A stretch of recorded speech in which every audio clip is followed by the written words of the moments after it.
Capítulo 4.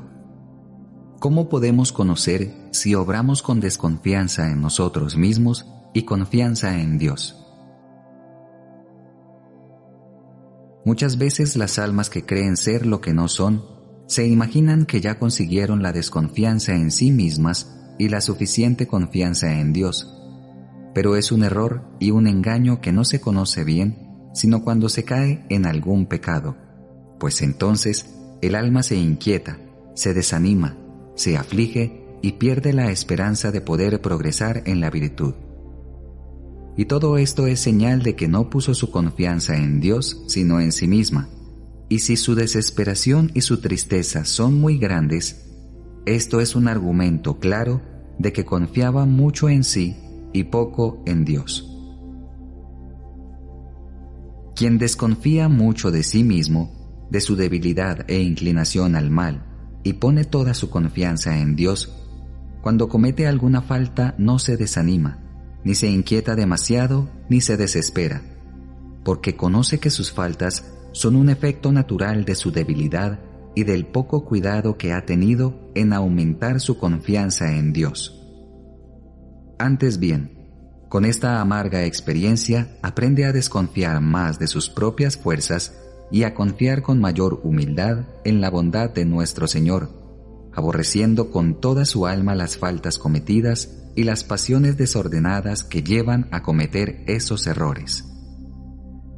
Pero su dolor y su arrepentimiento son suaves, pacíficos, humildes, llenos de confianza en que la misericordia divina le tendrá compasión y le perdonará, y vuelve otra vez a sus prácticas de piedad y se propone enfrentarse a los enemigos de su salvación con mayor ánimo y más fuerza y sacrificio que antes.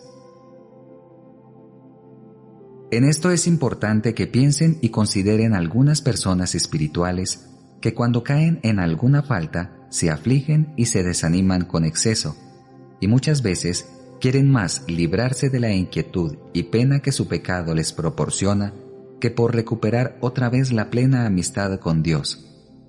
Y si buscan rápidamente al confesor, no es tanto por tener contento a nuestro Señor, sino por recuperar la paz y tranquilidad de su espíritu.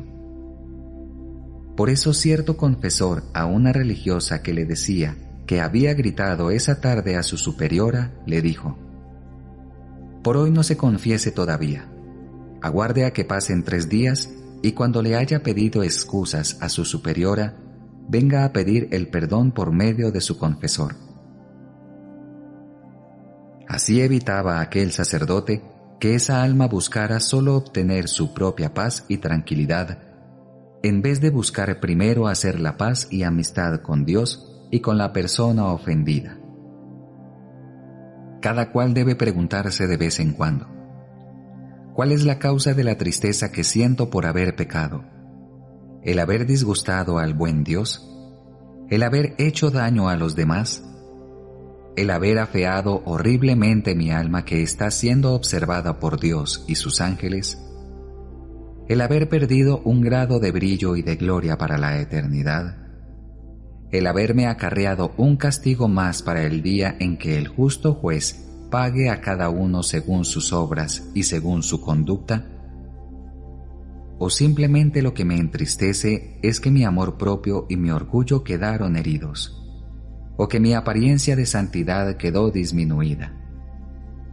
Importante preguntarse esto muchas veces.